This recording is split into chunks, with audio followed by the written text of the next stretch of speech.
Lots of people travel to the big station at the end of the line. Engines from the other railway sometimes pull their trains.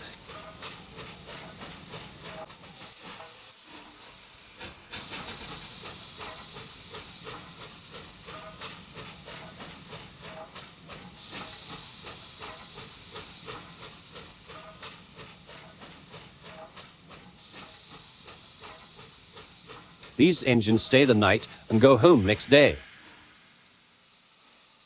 Gordon was talking one day to one of these. When I was young and green, he said, I remember going to London. Do you know the place? The station's called King's Cross. King's Cross, snorted the engine. London's Euston. Everybody knows that. Rubbish, said Duck. London's Paddington. I know. I worked there. They argued till they went to sleep. They argued when they woke up. They were still arguing when the other engine went away.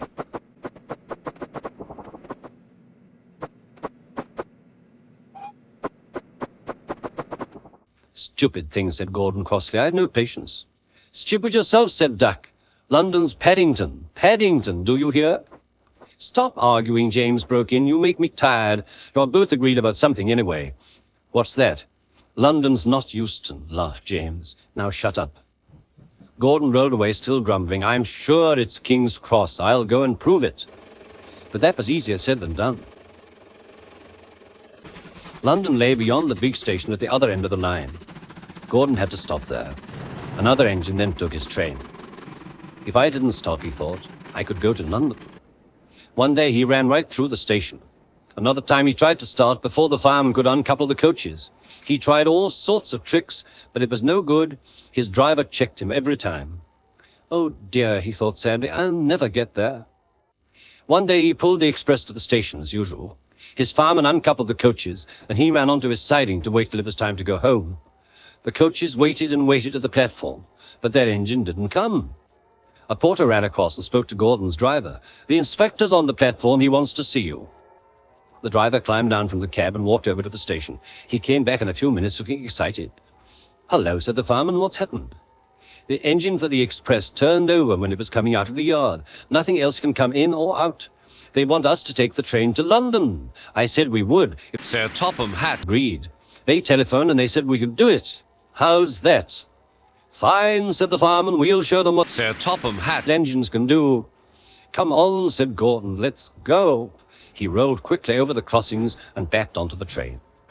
It was only a few minutes before the conductor blew his whistle, but Gordon thought it was ages. Come on, he puffed to the coaches. Come on. We're going to town, sang the coaches, slowly at first, then faster and faster.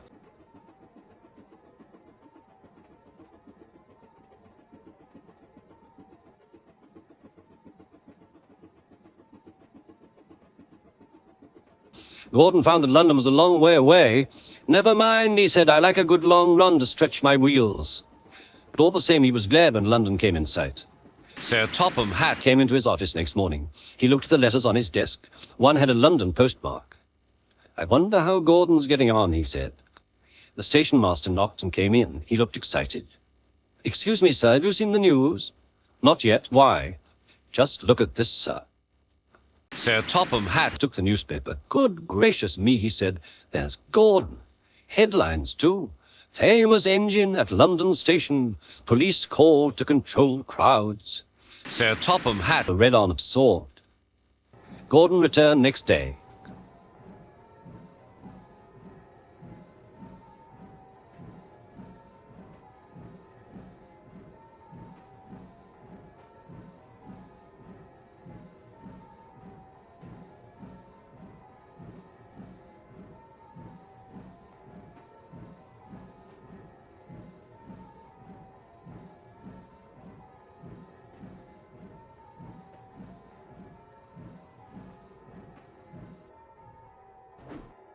Sir Topham Hatt spoke to his driver and fireman. I see you had a good welcome in London.